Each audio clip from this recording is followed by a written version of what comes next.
Appreciate y'all being here. Excited about our opportunity. Got to go to Norman tonight and play them tomorrow.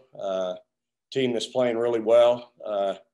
Watching them on film the last two ball games, they're shooting the crap out of it. I mean, it's like it's almost like Iowa State on steroids. I mean, it's just they got four kids out there that can really, really score and hurt you. And if you don't pay attention to the fifth one, she'll get you too. So really a tough matchup.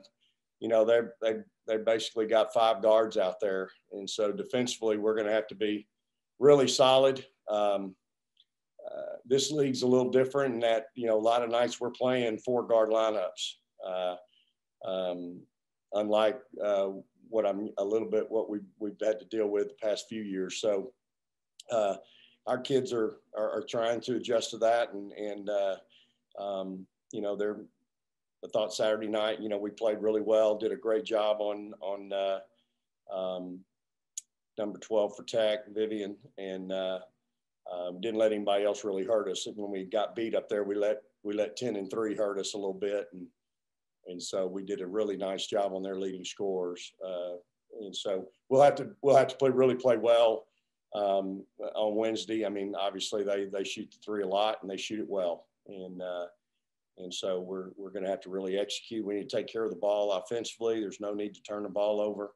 We need to get our shots, and we just need to play with a little bit better sense of urgency on the road. I think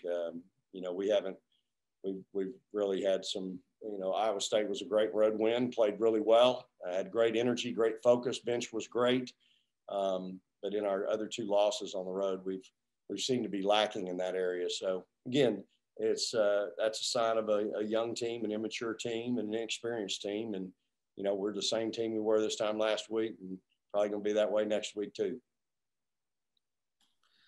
Go ahead, Danny. Vic, it probably sounds a little crass to say take advantage of a COVID situation, but since Oklahoma has had its issues and they've only been playing 6 players, 7 players in a lot of these games, do you try to use that to your advantage with the way you guys play, that full court, 40 minutes of hell kind of situations? Do you just try to wear them down? Danny, I mean, you look at our numbers and what we're playing per game, and we're not very different. We've had, I think, 8 or 9 available. We get, if Audrey gets through practice today, which will be her first practice back, we could possibly get her available for tomorrow, which would be great. And so, we're just, I don't talk about that. No, I mean, I think we have to play our way. And when you play somebody, I mean, I think whether they've got 6 or 10, you got to wear down the people you're playing against. And I think that's always our mentality. I think y'all have heard me say it this time of year, the depth of how many I'm playing a lot of times might only be, 8 or 9. And so, we are a little thin, as you know. Our depth has obviously been impacted with injuries.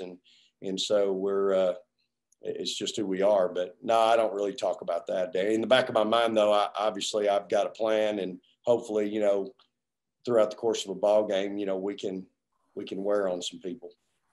And is it hard to prepare for an Oklahoma team since they only playing these 6 players? I mean, I know, Taylor and, Gabby, they have their top players playing, but, only having 6, is it tough to prepare for someone like that? Well, it makes you really focus kind of, on their last couple games when they've had these kids and what they're doing with them. And, with Kansas and Kansas State, man, they're scoring a lot more points, to be honest with you. With this lineup that they're playing now, offensively, they're a whole lot, more potent in my mind. So it's like I said, we're not going to change our lineup. We're going to keep playing, but it puts a real emphasis on defense and 1 through 5. Everybody's got a guard, and you know what? You're probably going to have to guard out there 25 feet from the rim. And so that's a little different for some, but like Charlie told me, he said, "Coach, did you see me deny the other night and get that steal?" And of course I did, because that's not something that's been real prevalent this year. And so was excited to see her get out there. And I think the more she does that, the more excited she gets about those kinds of things. Again, the better off we are defensively. Go ahead, John High. Coach, you always talk about how young your team is, and sometimes you don't know what's going to happen when they're out there. And I know you want them focusing on OU, but how do you make that happen with what lies ahead? Because you can't help but see what's in front of them. And I don't know what lies ahead, John. I have no clue who we play after Wednesday, and I hope they don't either. I mean, we're not good enough to look ahead, and we're completely, totally focused on whoever's on Wednesday, and then after the game Wednesday, I'll start looking at who we got, after that. So, I don't think our kids are. I hope they're not, because we can't afford to do that. We're just not. We're not capable of doing that, really. And what are you telling Charlie every week to just? I mean, it seems like she's doing her thing every week now. And I mean, is she capable of doing this consistently from here on out? Well, the kid's playing really hard. She's getting better. I don't think there's any question that she's gotten a lot better in the 5 months. I see it every day. Kid's got a great work ethic. And right now she's playing hard. I mean, you watch that first half, 15 rebounds at halftime. I mean, and she's working for all of them. It ain't like she's just standing there and they're coming to her. She is really moving. And the thing about a great rebounder, and for some of us older folks, we know, what some of the great rebounders in the NBA used to say, but they pursue the ball and they play the percentages of where that thing's coming off. 7 out of 10 come off on the backside. So if you're a good rebounder and you're smart, you follow the flight of the ball, and at the same time, you're going to where the percentages say that thing's coming off. Ball shot in the corner, it's probably not coming off in front of the cup. It's either coming back to the corner or to the other corner. And the same thing, ball shot on the wing. It's not coming off straight underneath the rim. You either need to get backside or backside wing if you're going to play the percentages. So just, that's a great indicator of how hard somebody in my mind is playing. It's not like she's just standing there and they're coming to her. Steals and rebounds are a great indicator. Celeste didn't shoot it well the other night, but man, she was a big part of the victory because she did a great job on Vivian Gray defensively. And she got 11 rebounds. So while she might have struggled shooting it, she helped us win in other ways. And that's what a great player will do. You might be struggling in one area, but you're going to help us win in another. And so, I think the thing, for us is we just got to continue to try to get better. And that only comes with practice, practice, practice. Bob, you're up. Coach, Louisville, South Carolina, and UConn are your next 3, just so you know. In case you were wondering. In what lifetime? Coach, how do you know when it's clicking? Can you feel it with your team when you think they start to really understand what's going on and if they're starting to get it? I mean, have you felt it with other teams that you've had, and how difficult is that process to actually see the results that they're actually getting what you're asking them to do? Yeah, absolutely. I mean, you start to get it. I mean, there's been moments this year where you think it, and then we have a setback, and you go, well, maybe that fool's gold, but I do think it just takes time.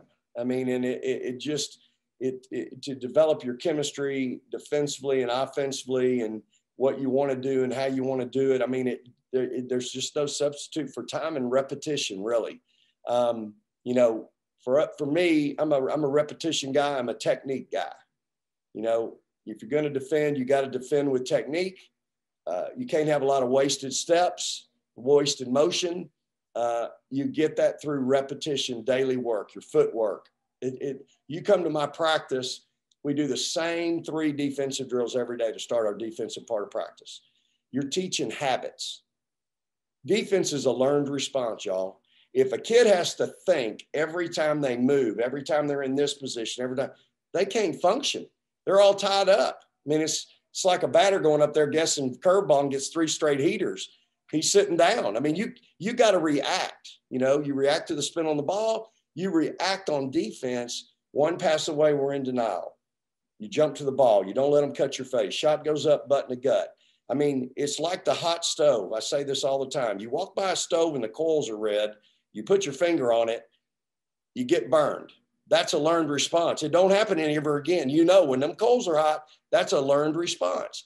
Defense is a learned response. One pass away, you're in denial. Two passes away, you're in help. You know, shot goes up, button the gut. So all those things are learned responses, and that only happens with repetition every day. You know, you've heard the saying, you do something 21 straight days, you start to understand and develop a habit. And unfortunately, there's so many scenarios in basketball that it's hard to get it, you know, in such a short period of time. I've always said defensive chemistry is the last thing you get. So have I seen some glimmers of hope? Absolutely. But I've also, you know, that consistency piece, Bob, is what we're really struggling with. We need to see it for 7, 10, 14 days straight period where, hey, we're getting it. We're playing well. We're doing this on offense. Our transition's good. Defensively, we're finally getting back. We're finding shooters. You know, it's just not there yet. So then on that front, you knew what you were getting into. You knew it was the first year. You knew you were young and immature, as you've said. Is there a frustration level on your part, or did you kind of go into this with the knowledge of this is what it was going to kind of be like, and you kind of are where you are right now? I'm not a very patient guy. And I learned early in my, I guess in my Christian background, you pay for patience. If you pray for patience, it may never happen, you know, and you want it to happen. So you better be careful about that. So I'm not a patient guy. At the same time, I just met with my staff this morning, and, you know, we didn't have a great practice yesterday. I'm really disappointed. And so I think about that all afternoon, all night, all this morning. And I have to come to the realization that this is a unique year. Not just the COVID, not just the, you know, no classes, no regular student, no regular life. I mean, you're not living one either. I mean, and then, you know, new staff, new team, new system, new demands, new expectations. And so sometimes, Bob, absolutely, I've really got to stand back and really, you know, just have a little bit of understanding, I guess, of where we're at. And, you know, patience, it's hard when you're a competitor, you know, but at the same time, I say this most of the time, not all the time. I wouldn't have said it yesterday, but most of the time they're trying, they're doing everything they can do. And, you know, that's all you can ask of them. And so, you know, we'll just keep working. We're going to have a great day today. I feel good about it. And I'm excited about going and getting ready for Oklahoma. Got time for a couple more. Go ahead, Kirk. Yeah, if you don't pray for patience, Vic, what are you praying for? More lockdown defenders or what? You're just, you're really just, you're praying that they do get it, and that there is an understanding that, hey, we want the best for them. We are demanding, but we want the best for them.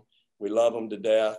They're great kids, Kirk. Mm-hmm. I mean, they really are. They're great kids. And, hey, I'm praying every day that we stay healthy. You know, we've been really fortunate, Kirk. We've dodged the sickness bullet here on campus with my team. I've had one kid get it while we've been in season, and they got that at home, you know, so that we've really been fortunate. And listen, you got to give my kids a ton of credit for that. They've taken to heart what our doctors have asked them of them. And they've absolutely lived it. But again, what a miserable way to live. You know, it's just hard, you know, going to your dorm and sitting in there. One of the reasons I think we've been able to dodge is my kids that live in the dorm live by, you know, they have their own room. They don't share a bathroom with anybody. Right. So they don't have the added exposure or risk of exposure of someone else. You know, the whole problem is I kind of know what my kids are doing, but I don't know what the other people that are hanging out with them are doing.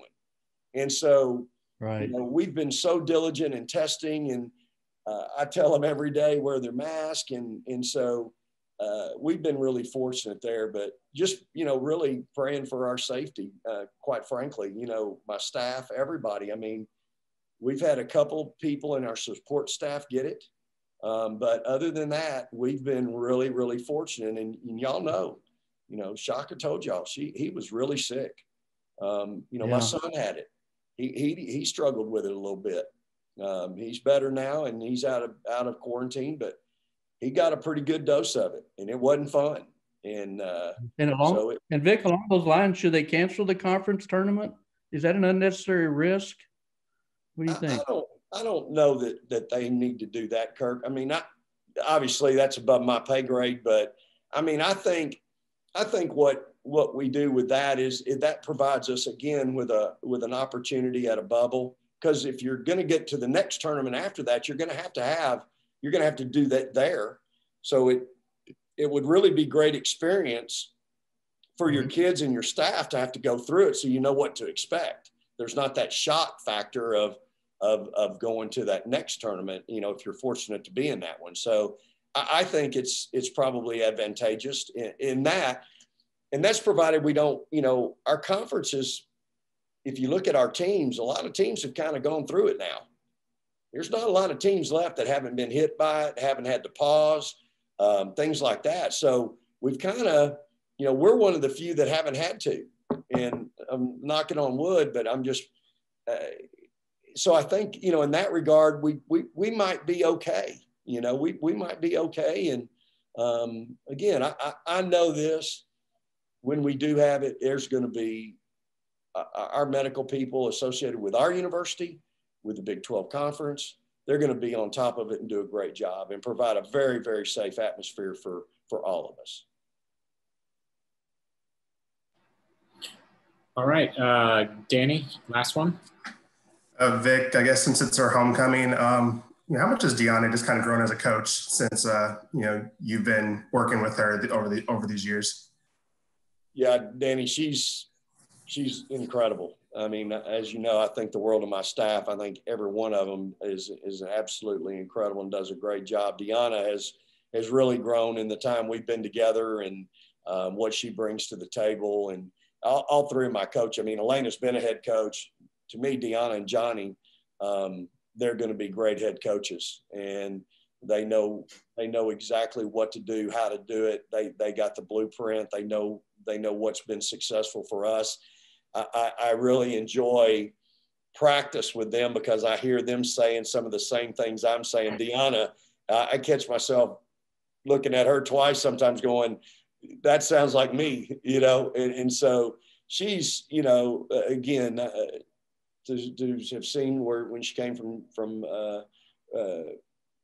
George Mason to us at State and then here. I mean, she's really an incredible factor on our staff and is very, very good. And again, I think her and all three of them are going to be great head coaches if that's what they want to do one day. All right. Thanks, Coach. All right. Appreciate y'all. Praise the Lord and hook 'em.